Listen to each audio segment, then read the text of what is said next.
जिस वक्त बंदा कोई ज़मीन बेचना चाहता है या खरीदना चाहता है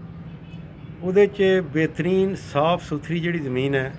वो होंदी है जिहड़ी किसी खसरा नंबर 'ਚ ਵੇਚੀ जाए। खसरा नंबर ਦੇ ਨਾਲ ਇਹ पता चल जाता है कि ये ज़मीन जिस दी असी कीमत दे रहे हैं, अगर फर्ज करो सड़क के उपर ज़मीन है 5 लाख तो मरला है, बंदा कोई 5 लाख के मरले के हिसाब से पैसे दे रहा है और अगर उस खसरे के विच मिलावट कर दी जाए कि एक खसरे की बजाय उस च नाल और कई खसरे शामिल कर दिते जान तो फिर समझ लो उस बंदे नाल धोखा हो रहा है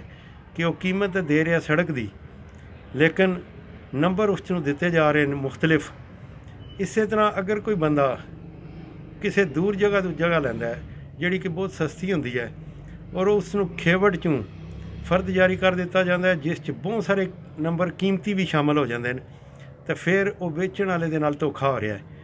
और मैं इस दे खिलाफ गौरमेंट को गया मोतसिब नूं दरखास्त दी कि ये मिलावट की तालीम इस्लाम नहीं देंदा और ना ही कोई कानून ऐसा दे रहा है इजाज़त कि तुसी मिलावट कर दिओ कि जिहड़ी ज़मीन कीमती है अगर वो कोई बंदा खरीद रहा है तो उसनूं तुसी वो पहाड़ दे या दरिया का या बेले का नंबर भी पा दिओ या वो ज़मीनां मैरा ज़मीनां जिहड़ियां सस्तियां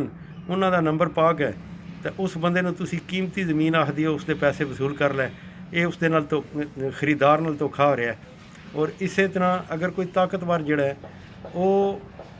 किसी दूर जगह तो लै लैंदा सस्ती ज़मीन लै लैंदा लेकिन उहदे जिसलै कीमती रकबे आ जाते हैं तो कल नूं जाके वो कीमती रकबे का कब्जा कर सकता है। ये मिलावट की तालीम ना तो इस्लाम देंदा है और ना ही कानून देंदा है, लेकिन जिस बंदे ने प्लानिंग की है वो कोई बहुत ही फार्मूले जानते आ करप्शन दे कि किस तरीके से करप्शन की जा सकती है। अपनों आर्डर कर दिओ कंप्यूटर वालियां नूं कि तुसी मुश्तरका खेवड़ चों फर्द जारी करो ताकि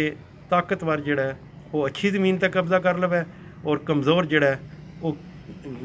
महंगी ज़मीन खरीदने के बावजूद वो सस्ती ज़मीन पर चला जाएगा क्योंकि उसनूं किसी कब्जा नहीं देना उत्थे।